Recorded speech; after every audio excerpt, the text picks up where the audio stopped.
Yep, I know this seems like it's the beginning of a horror film, but it's not. It's something much more pleasant.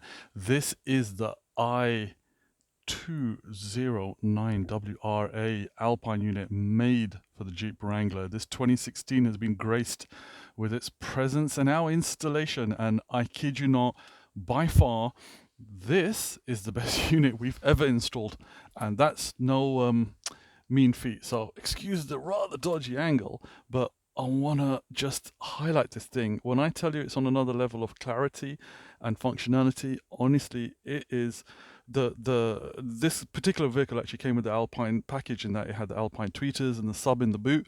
We swapped out the head unit for this thing, and I kid you not, it sounds like we've got two 12 inches running in it. The amplification built on this head unit, ridiculous. IPS rated, so water and dust proof, ideal for all those off-roaders. But yo, this thing is, check this out. So you have, I mean, that's currently just showing you all your like PSI and stuff, right? Gauges. Look how smooth that transition is. As I rev it, it's just flawless, flawless graphics. Of course, you've got tons of stuff, all the car settings and stuff. I mean, this thing is just highly, highly customizable.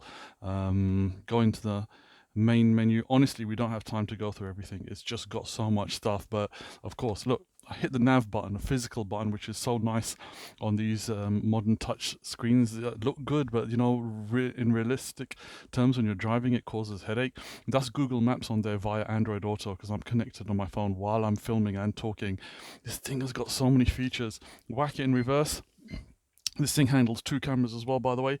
As you can see the tow hitch there. We'll grab you a couple more pictures, but an Ayatollah from Audio Direct and the Alpine for Jeep.